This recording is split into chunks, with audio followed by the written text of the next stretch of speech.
현재 대한민국에서 가장 폼이 좋은 선수는 과연 누구일까요? 바로 이강인이겠죠. 이강인이 최근 2년간 대표팀에서 보여준 성적만 보더라도 득점 2위, 도움 1위, 키패스 1위, 결승골 순위 1위 등 대표팀의 현재 핵심 자원이라고 볼 수 있어요. 지난 목요일에 있었던 요르단전에서도 아예 상대의 집중마크를 달고 뛰는 와중에도 패스 성공률 88%, 롱패스 성공률은 무려 100%를 기록하며 손흥민이 없는 현재 집중 견제를 받는 이유를 몸소 증명했죠. 현재 리그에서는 7경기에 출전해 벌써 3골을 기록하며 바르콜라와 덴벨레에 이어 팀 내 득점 3위에 랭크되어 있습니다. 물론 이강인 선수가 이번 시즌 좋은 모습을 펼치고 있지만 현재 팀에서 여러 포지션을 옮기고 있는 데다 확실한 주전이라 보기에는 좀 어려운 상태거든요. 팬들 입장에서는 야 이강인 파리에서 자리 못 잡은 거 아니야? 주전 형제 밀린 것 같은데? 라고 생각할 수 있지만 절대 그렇지 않습니다. 오히려 이강인 선수가 이렇게 다양하게 활용되는 이유는 그만큼 파리 생제르맹에 있어 매우 필수적인 선수이기 때문인데요. 아니면 그런 말도 있잖아요. 이강인이 만약에 브라질 선수였고 스페인 선수였다면 진작에 몸값이 1000억은 됐을 거라고요. 그렇다면 왜 이강인이 국가대표 파리에서 가장 핵심적인 선수라고 평가할 수 있는 걸까요? 그리고 이강인 현대축구에서 이적료가 1000억이 넘어갈 수밖에 없는 이유는 무엇일까요? 저 축구친구와 함께 한번 알아보도록 하겠습니다.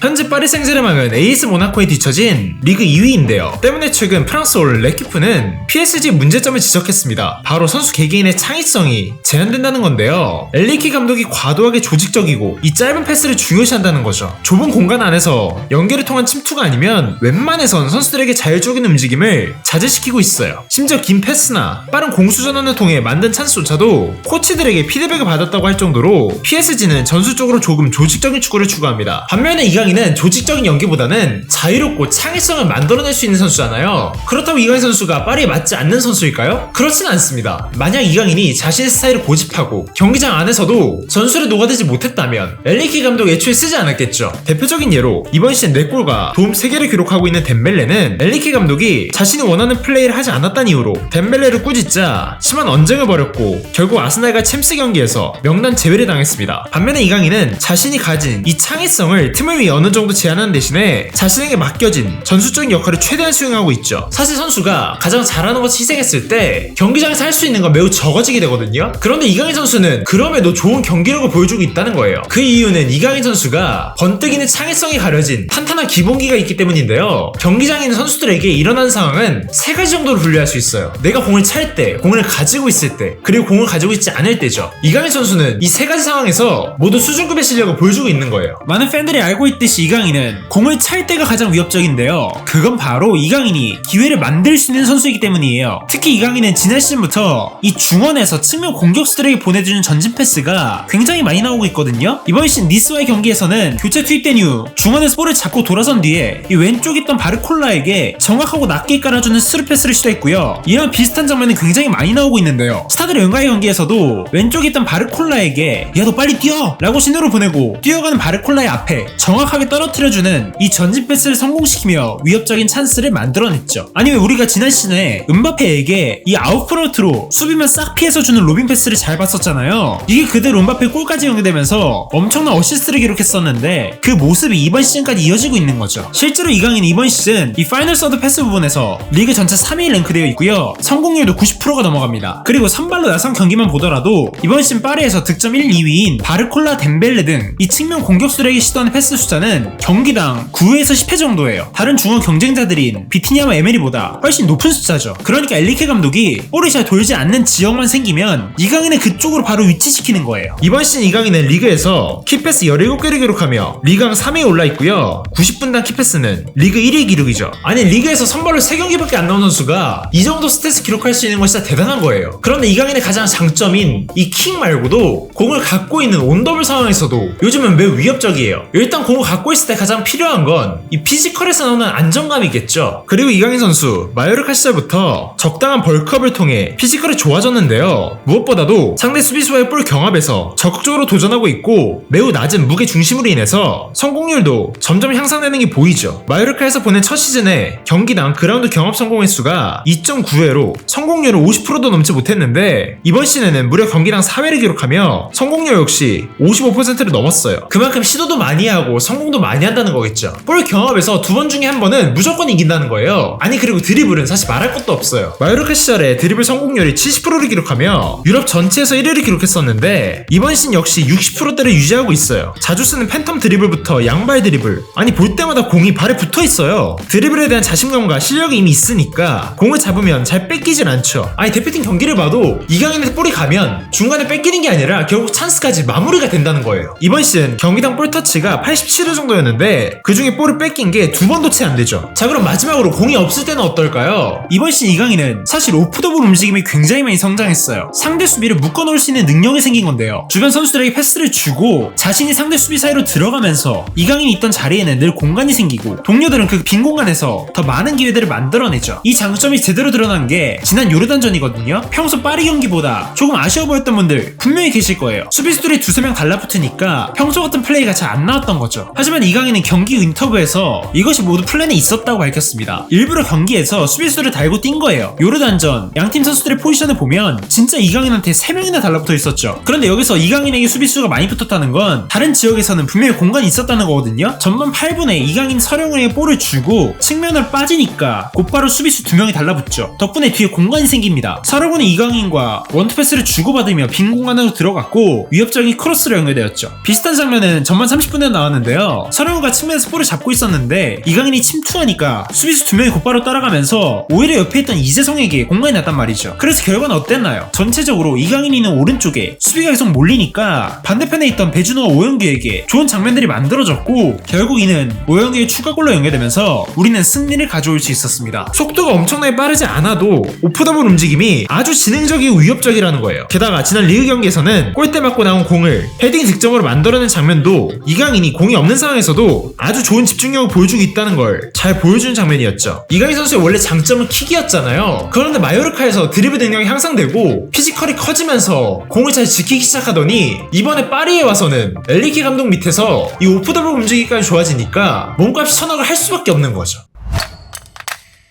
이렇게 탄탄한 기본기를 바탕으로 이강인 선수의 이번 시즌 가장 큰 장점은 바로 멀티플레이어로서의 능력입니다. 지난 2022년 카타르 월드컵 당시에 벤투 감독이 이강인을 쓰냐 마냐 이런 논란 많았잖아요. 그때 당시 이야기 많이 나왔던 게 이강인을 전술적으로 제한할 수밖에 없다, 전술에 어울리기는 많이 튀는 선수다 때문에 선발로 출전하는 경우가 많지 않았었는데 미드필더로 넘어서 이제는 모든 포지션에서 뛰고 있어요. 그리고 나왔다 하면 1인분 이상을 보여주고 있죠. 현대축구에서 가장 유행하고 있는 전술은 과르디올라의 포지션 플레이인데요. 그리고 포지션 플레이라는 전술 안에서 움직이는 선수들에게 가장 중요한 건 바로 멀티성입니다. 자신은 원래 뛰는 포지션 말고 다른 위치에서도 뛸 수 있어야 한다는 거예요. 대표적인 예로 맨시티의 윙어 필 포든과 베르나르도 실바는 지난 시즌 기본적으로 윙어로 출전했지만 3선으로도 자주 내려오고 필요하면 뒷공간으로 침투하면서 단순한 윙어를 넘어 다양한 역할을 수행하는 데 성공했죠. 이번 시즌 이강인은 오른쪽 메잘라, 오른쪽 윙어, 왼쪽 윙어, 그리고 최전방 스트라이커까지 이선과 전방에 걸쳐 다양한 포지션에 기용되고 있는데요. 문제는 어디다 놔도 다 잘한다는 거예요. 이강인 선수가 출전한 경기들의 평점을 보면 오른쪽 윙어로 출전했던 리그 1라운드는 7.6점, 오른쪽 메잘라로 출전했던 리그 4라운드와 5라운드는 각각 7.5점과 7.6점, 제로톱으로 출전했던 리그 6라운드와 챔피언스리그 아스날전에서는 8.8점과 7.3점을 기록하며 어떤 포지션에 있든지 기복 없는 경기라고 보여주고 있습니다. 아니 나왔다면 7점이에요.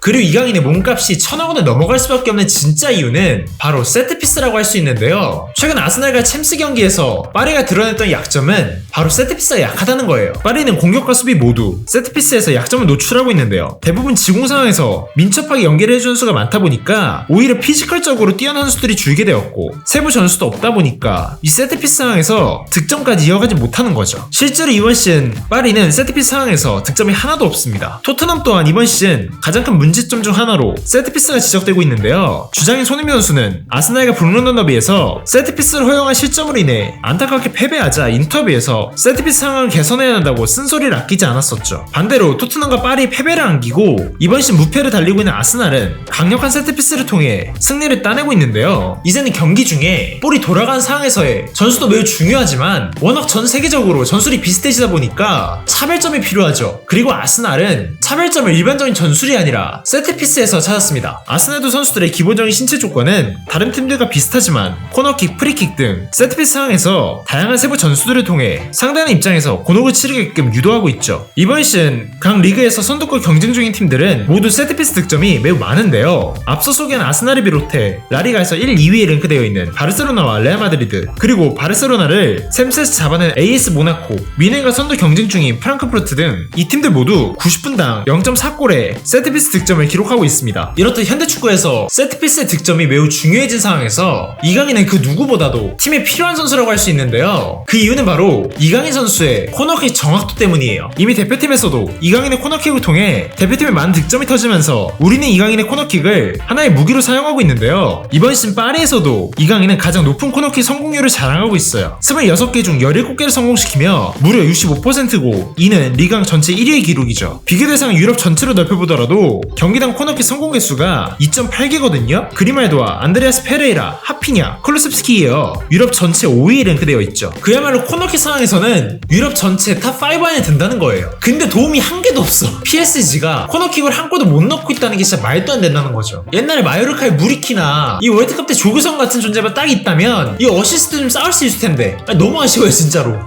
네, 오늘 이강인 선수가 왜 현대축구에서 가장 필요하고 몸값이 1,000억 원이 넘을 수밖에 없는지 그 이유들에 대해 알아봤는데요. 이강인이 네이마르나 음바페처럼 스스로 주목받는 플레이를 하는 건 아니지만 팀의 기회를 만들어주거나 필요에 따라 스타일을 바꾸면서 전술적으로 녹아들고 그 안에서 창의성을 발현할 수 있는 유연한 선수로 발전하고 있다는 거예요. 변칙적인 스위칭 플레이와 전술들이 많은 시점에서 이강인은 앞으로 현대축구에서 많은 쓰임새를 가질 것 같습니다. 이강인 선수가 처음 나왔을 때 점점 줄어가는 공격형 미드필더 시대에 과연 이강인 적응할 수 있겠느냐 이런 평가도 많았지만 결국 자신의 스타일을 조금씩 변화시키면서 전술에 녹아든 선수가 되었고 그 안에서 탄탄한 기본기를 바탕으로 여전한 창의성을 보여주고 있는 거죠. 이번 시즌 초반부터 매우 인상적인 활약을 보여주고 있는 이강인이 과연 커리어 하이 시즌을 보내게 될 수 있을지 매우 기대가 되고요. 그리고 유독 홈경기에 강했던 이강인이 과연 이라크전에서도 공격 포인트를 만들어낼 수 있을지 굉장히 기대가 됩니다. 앞으로 파리와 대표팀에서 더욱더 핵심적인 선수로 발돋움 했으면 좋겠습니다. 오늘의 주제 흥미로웠다면 구독과 좋아요 부탁드리고요. 저는 다음번에 더 재밌고 유익한 축구 이야기로 다시 찾아오도록 하겠습니다. 그럼 안녕히 계세요.